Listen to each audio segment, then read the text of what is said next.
Hola, buenos días. ¿Cómo estás? ¿Me escucha? Sí, sí, te escucho.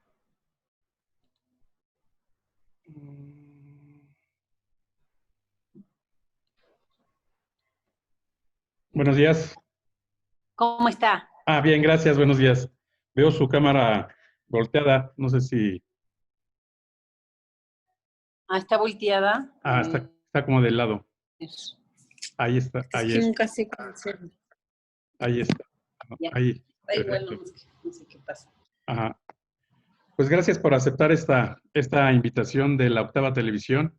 Queremos recoger, bueno, hoy hubo unos hechos violentos en la mañana, pero en principio queremos recoger su opinión respecto a lo que le comentaba ayer. Se habla en redes sociales, no he visto alguna información oficial, se habla en redes sociales de una caravana que va a llegar a nuestro país el 30, que va a ingresar a nuestro país el 30 de junio de migrantes centroamericanos. Quiero preguntarle respecto a esta situación, sobre todo en este contexto que estamos viviendo del COVID, esta situación, ¿qué podría generar o qué conocimiento tiene usted acerca de esta situación? Si nos puede platicar. Sí, gracias. Pues mira, ya tiene varios días que justo se rumora este tema de la caravana, ¿no? Que están saliendo nuevamente migrantes de Centroamérica hacia México, ¿no? Buscando llegar a Estados Unidos. Y creo que ahí hay varias consideraciones que hacer. Por un lado, creo entender, como pues lo vimos hoy en la Ciudad de México, ¿no? La violencia no cede con el COVID, ¿no? Mucho menos la violencia homicida. Si bien hay otros delitos, como en el caso de México, que se han reducido por el confinamiento, porque la gente no salió, como el robo a casa habitación, el robo a autos, el robo a transeúnte, hay delitos como el homicidio que no ha cedido ni tantito, ¿no? Durante todo este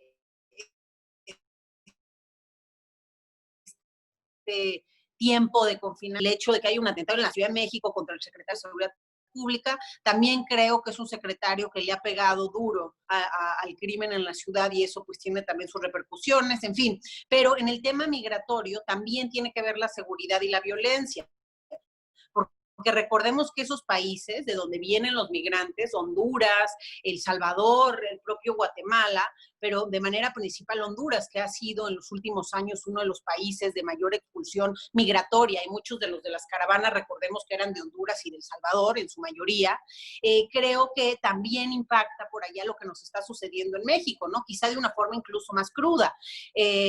Recordemos que, por ejemplo, San Pedro Sula lleva en el primer lugar de inseguridad en la lista de los primeros 5 ya más de 20 años, ¿no? Entonces es un lugar en donde pues tienes el riesgo literal a perder la vida si te quedas. Entonces, en ese sentido, lo que quiero comentar es que, pues seguramente si hay personas que están dispuestas a viajar aún con los riesgos que el COVID tiene de contagio, de propagación rápida, más aún en una caravana donde vienen pues en cercana proximidad, donde es difícil no, digamos, que no haya de que alguien llegue a estar enfermo. Es decir, hoy todo el tema que tenga que ver con, ya sabemos, por el alto índice de... Sin embargo, también si nos probablemente prefieren arriesgarse a contagiarse de este virus, ¿no?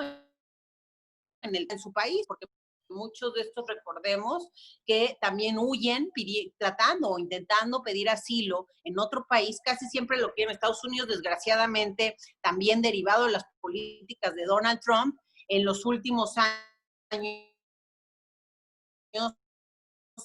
el refugio mientras teníamos hace apenas algunos años 4,000, 3,000 solicitudes de asilo, bueno, cerramos el año pasado con 70,000 solicitudes de asilo y este año se estima que será un poco más, ¿no? Entonces estamos pasando de ser un país de tránsito, ¿no? Cada vez más aquellos que pasaban se quedan en nuestro territorio. Creo que eso es uno de los principales cambios que Trump nos puso sobre la mesa y pues ahora estos migrantes que vengan, digo, si es que llegan, vamos a ver también si logran pasar. Recordemos que ya hay una colaboración también de Centroamérica y de México con las autoridades de seguridad fronterizas. De hecho, eso es lo que le quería preguntar, ¿cuál debería ser la postura del gobierno mexicano? Porque, por un lado, si no se deja pasar, si hay violencia, se critica, pero por otro lado, si se les deja entrar, también se critica. Entonces, ¿cuál debería ser la postura del gobierno mexicano? Mira, creo que es un tema bien complejo en la situación en la que estamos, porque pues obviamente el principio internacional del refugio y del asilo pues no consideró el COVID, ¿no? Ni ninguna otra pandemia. La figura lo que considera es que aquel que tiene una amenaza probable, que se puede probar, ¿no?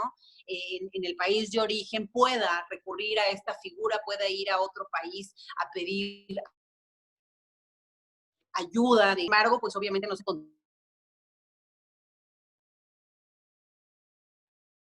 sí que creo que también puede haber un riesgo, una caravana, y luego más aún si además le metemos diferentes tipos de población, los niños que pues, están muy en contacto unos con otros, en fin. Entonces yo creo que el gobierno mexicano, pues creo que tendría que ver cómo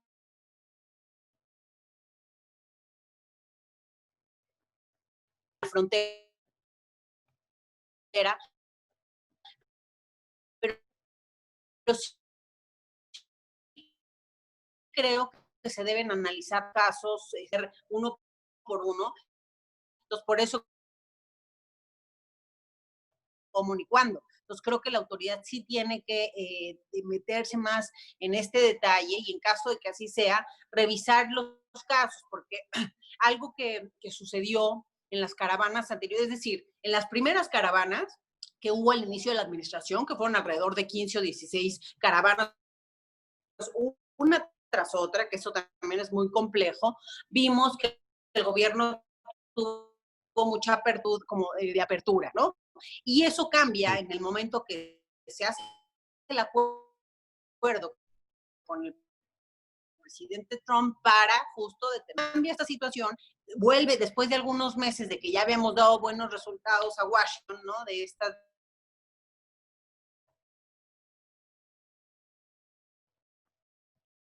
especialmente el flujo pasado el tiempo de esta, digamos, de este resultado que canciller de la reducción del flujo completamente distinta a la que había tenido en un inicio. De hecho, la Secretaría de Gobernación salió a decir que aquellos migrantes que venían que no vinieran, que porque aquí no se les iba a dar una visa humanitaria a nadie, ¿no? Y que iba a estar más complejo. Y creo que ahí es donde está el error. No es o todos o ninguno, ¿no? No es todos como se dio al principio, ni es ninguno como se intentó en esa segunda etapa de caravana, creo que hay que entender lo que significa el principio mismo del refugio. Se tiene que analizar caso por caso, cada situación de vida, cada contexto, cada motivación, cada prueba que tengan para justificar esta huida del país de origen y en base a eso decidir, porque lo que también está sucediendo desgraciadamente, tanto en el caso mexicano como en Estados Unidos, y lo probó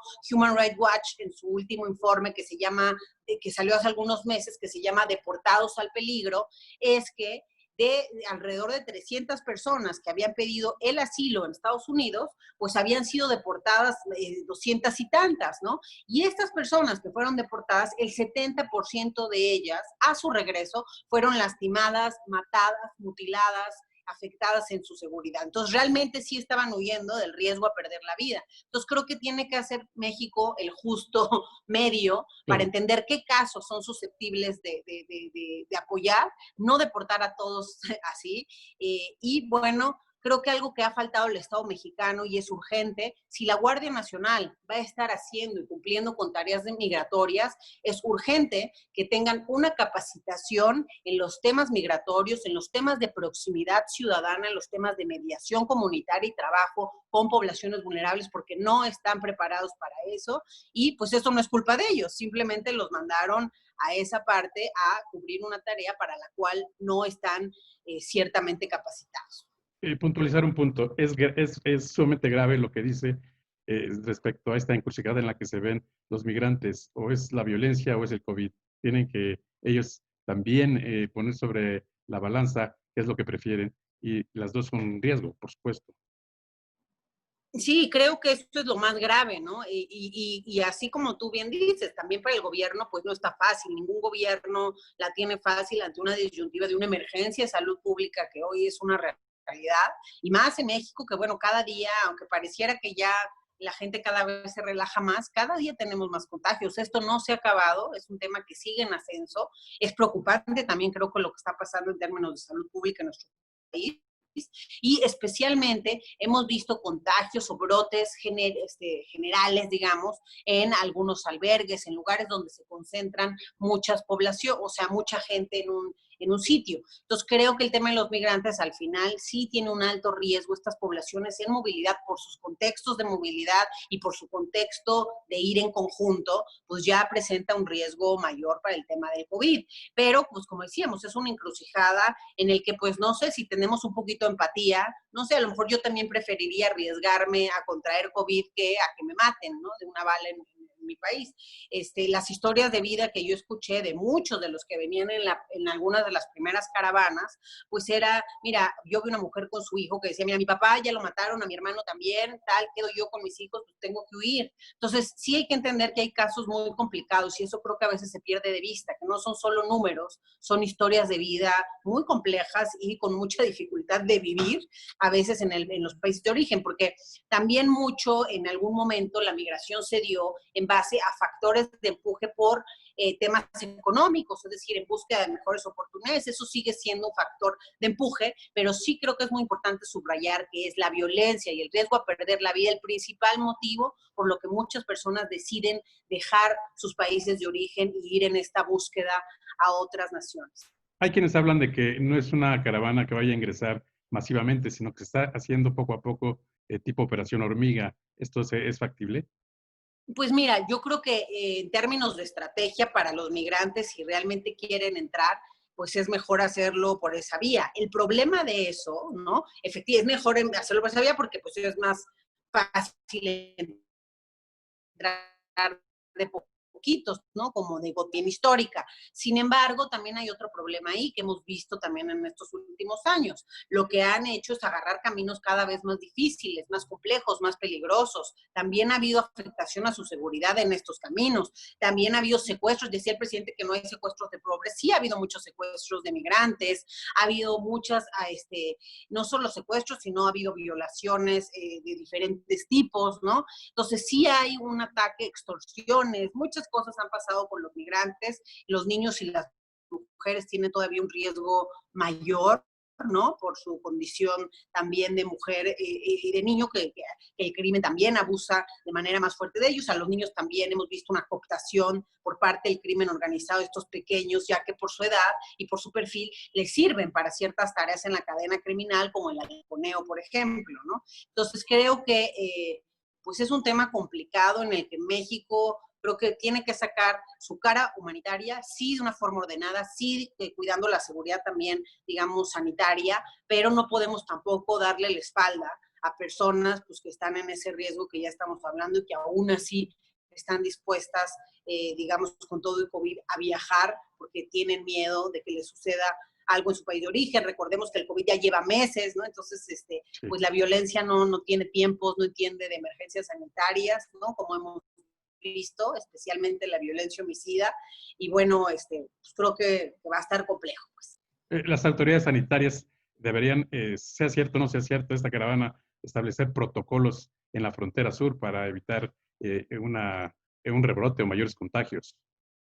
Sí, mira, creo que tienen que ser protocolos integrales, ¿no? No solo de sanidad, sino pues de varias cosas, obviamente, para el que además recordemos que muchas veces, y más si vienen en goteo por diferentes lugares, y si vienen por caminos difíciles, seguramente algunos van a llegar también con afectación a su salud, con diferentes problemáticas. Entonces creo que la atención tiene que ser integral, pero también tiene que haber, creo, un dispositivo que se puede también realizar en conjunto con la ACNUR, que tiene mucha experiencia en eso, para ir analizando los casos, para ordenar bien esa entrada, ese ingreso, para poder distinguir, digamos, aquellos que requieren una visa humanitaria, de aquellos que requieren un asilo, o un refugio, y de aquellos que no. ¿No? Entonces creo que sí es muy importante hacer buenos dispositivos en la frontera. Creo que en ese sentido, pues hacia allá debíamos de haber ido, ¿no? Más que una presencia únicamente de la Guardia Nacional, porque eso pues puede servir quizá en la percepción, ¿no? Pero creo que es muy importante que pues ya trabaje con mayor profundidad. Este es un problema que va a seguir, ¿no? No es un tema que se va a frenar, ni con el coronavirus se frena, no creo que sea algo que vaya a cambiar en los próximos años. Entonces creo que ya es momento de que pues, se piense de una forma integral y te digo, con estas dos caras, con la cara así de orden, de hacerlo de una forma con los debidos cuidados para que no haya ningún peligro sanitario, pero también con esta cara humana que se prometió en este gobierno y que cualquier gobierno de izquierda humanitario pues la debe de tener, ¿no? Entonces creo que hay que combinar esas dos facetas, pero todavía más importante creo que debemos también analizar cuáles van a ser las políticas públicas de aquí en adelante en términos migratorios, para proyectos productivos económicos, para integrar a esas personas, no nada más darles el refugio, estos 70,000 solicitudes, ¿no? Que además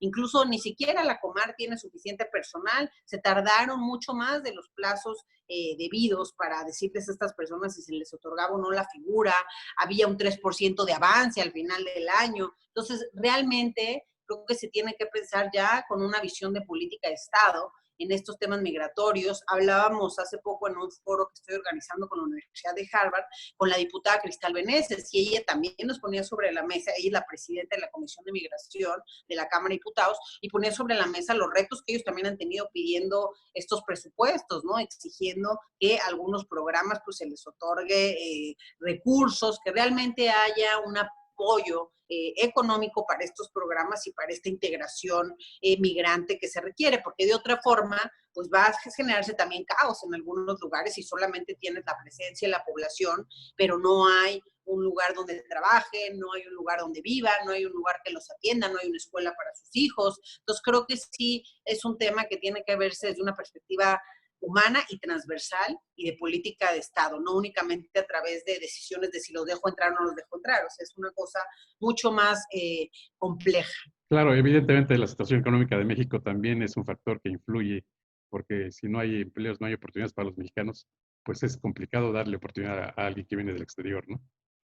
Pues yo creo que la situación económica se viene todavía más compleja, ¿no? Con lo que está sucediendo, con la pérdida del empleo durante el COVID, con esta, pues finalmente esta pandemia que no cesa, ¿no? No hemos aplanado ninguna curva, no ha bajado, digamos, el número de contagios. Entonces creo que se antoja difícil lo que viene, por eso creo importante, pues que también se consideren políticas públicas especiales, ¿no? De todas formas, se tienen que destinar recursos para el apoyo a las poblaciones mexicanas, ¿no? Que ya están sufriendo los embates del COVID, pero también creo que el Estado mexicano le da para considerar también el tema migratorio, quizá priorizar, ¿no? Ahorita estos temas más humanos a otros temas de infraestructura, a otros temas que creo que pueden esperar más que las vidas humanas. Finalmente, aprovechando que la tengo ya en línea, un comentario respecto a lo ocurrido, lo grave que ocurrió hoy en la mañana con el secretario de Seguridad Ciudadana. Preguntarle, ¿esto indica que se está avanzando en la lucha contra la delincuencia o lo contrario, se ha fallado en la estrategia? Mira, yo creo que tenemos que esperar a lo que digan las investigaciones, ¿no? Que están en marcha ahorita con la Fiscalía. Hay 12 detenidos. Afortunadamente el secretario pues no se consumó el atentado y aunque está herido, menciona la propia jefa de gobierno que está estable, ¿no? Lo cual nos da mucho gusto, la verdad. Desgraciadamente, al parecer sí perdieron la vida al menos uno de sus escoltas, ¿no? Lo cual creo que también es importante subrayar porque pues lo hizo en la labor, ¿no? De cuidar al secretario. Entonces creo que es una conducta criminal reprobable, que todos los mexicanos tenemos que reprobar que existe ese tipo de actos delictivos, ¿no? Es muy grave porque pues no había sucedido en la ciudad una cosa similar, entonces marca un precedente terrible, creo que marca miedo también para mucha gente, pero por el otro lado también creo que es importante, aunque no sabemos bien el móvil, ¿no? Porque creo que eso hay que dejarlo a las investigaciones, sí es importante mencionar que desde la llegada de Harfuch ha habido varios golpes al crimen organizado en la Ciudad de México. Sí le ha entrado, creo que con todo, a diferentes grupos en Tepito, a la Unión. Es decir, sí se ha visto un esfuerzo de la Secretaría de Seguridad de la Ciudad de México distinto, ¿no? A lo que venía haciendo el anterior secretario, ¿no? Horta. Entonces creo que también puede corresponder a eso. En fin, creo que hay varias cosas que pueden influir. El día de ayer nos mencionaba el propio secretario de Sedena, ¿no? Los nombres de los grupos del crimen organizado que operan en la Ciudad de México. Entonces, en fin, creo que también los grupos del crimen, como cuando hacen este tipo de acciones, es para generar justo terror, ¿no? Para generar miedo, para generar, ahora sí y también en los funcionarios, ¿no? Para que dejen de atacarlos de una forma tan frontal y tan directa como creo que lo ha hecho Omar. Entonces, bueno, creo que sí hay que tener todos en este momento solidaridad con él, solidaridad con su equipo, y eso es muy importante porque vemos mucho a la cabeza, pero detrás de esa cabeza hay un equipo de gente pues, que está haciendo el trabajo que él encabeza, y pues con la jefa de gobierno de la ciudad, ¿no? Y que realmente se encuentren todos los culpables, que se pueda explicar el móvil y que pues se tenga mucho más cuidado también, digamos, a estas autoridades. Digo, a mí me impresionaron las imágenes, la camioneta quedó baleada, el sonido de las balas durante creo que más de un minuto, todas las balas en el piso. O sea, sí creo que es algo muy impactante, ¿no? Algo pues, terrible que lo veamos hoy en nuestra ciudad. Y repito, es un ejemplo claro de que el COVID y la pandemia y todo, pues no ha cesado la violencia. Entonces, creo que es muy difícil a veces también tener estrategias locales que rápidamente sean muy visibles, ¿no? Quizá los que estamos más metidos en temas de seguridad, pues sabemos de los avances y el trabajo que ha venido haciendo el secretario de Seguridad, pero aún así es lento. Digamos que este resultado se vea en los números, se vea en los indicadores en términos de seguridad, pero también creo que es complejo pues con la parte federal. O sea, ahí sí creo que hay mucho que repensar en la estrategia federal, y bueno, ojalá que esto no sea el pretexto para ya meter de inmediato militares en la ciudad, en fin. Vamos a ver qué pasa, pero por lo pronto creo que mi solidaridad y apoyo con el secretario, con la jefe de gobierno y con todos los trabajadores de la Secretaría de Seguridad Pública. No bajar la guardia en estos momentos. No bajar la guardia y pues seguir las estrategias que creo que han estado planteando de forma correcta, claro, tomando los cuidados necesarios. Sí es muy importante que este tipo de actos no sucedan, porque finalmente el secretario de Seguridad de la Ciudad de México es un funcionario de muy alto nivel, ¿no? Entonces, pues claro que esto genera miedo a mucha gente, ¿no? Si eso le pasa al secretario. Pero creo que sí hay también estos otros móviles, ¿no? El hecho de que ha estado, no podemos decirlo a ciencia cierta, porque no sabemos los resultados de las investigaciones, pero bueno, la propia jefa de gobierno mencionaba ya que también puede ser parte pues del trabajo que él ha venido realizando, y que la verdad eso sí lo hemos visto, ¿no? La gente que estamos en esto. Pues muchas gracias por sus comentarios. Me gustaría que estuviéramos en contacto por si el asunto de la caravana se concreta para tener una opinión posterior. Por lo pronto le agradecemos mucho estos comentarios. Claro que sí. Órale. Que tenga buen día. Gracias. Hasta luego. Oiga, le puse ahí en el teléfono, mi teléfono, el que reviso más, porque me escribieron a uno que casi no veo.